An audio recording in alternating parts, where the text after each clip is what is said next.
Ahoj, tak toto je skvelý model pre tento rok, myslím, že sa vám bude páčiť. Sú to chlapčenské topánky DD Step z hladkej kože, takže budú sa dobre umývať. Na podrážke 0,71, čo je naozaj veľmi obľúbená podrážka na zimné topánky. Aj vy ju radi kupujete, aj tie topánky väčšinou sedia aj na také hrubšie nôžky s vyšším priehlavkom. Takže predok topánok je takýto oblúkovitý, dosť široký, veľmi mekučké sú topánočky.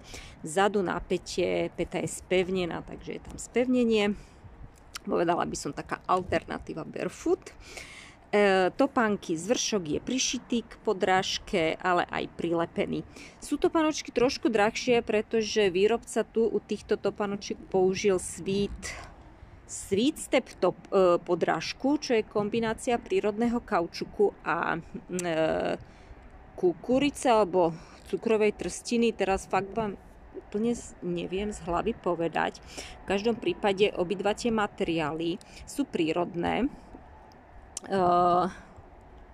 Takže takto. Tým pádom tá podrážka proste je trošku drahšia, alebo tie topánky, nie je to ani umelý kaučuk, nie je to ani nejaká umelá guma. Sú úplne neklzavé tie topánky, to je proste cítiť, vidieť, keď si ich zobriete do ruky, to je proste také neklzavé. Takže takto. Topánky sa zapínajú na dva suché zipsy. Sú také mäkké, vymekčené nad tým členkom, aby teda boli mekučké, aby dieťa neotlačali. Je tu ochrana pred vniknutím snehu do topánky.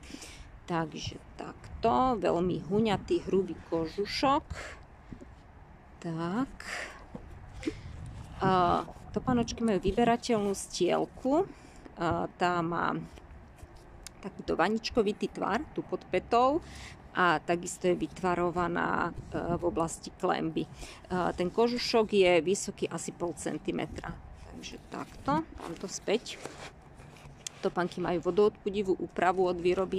To znamená, že je tam urobený nástrek nejaký impregnačný. Nie je tam membrána a treba tie topánočky impregnovať. Hej, takú bežnú zimu aj sneh zvládnu, ale naozaj nezabúdajte na tú impregnáciu. A máme ich vo veľkostiach 20 až myslím, že 30 alebo 31.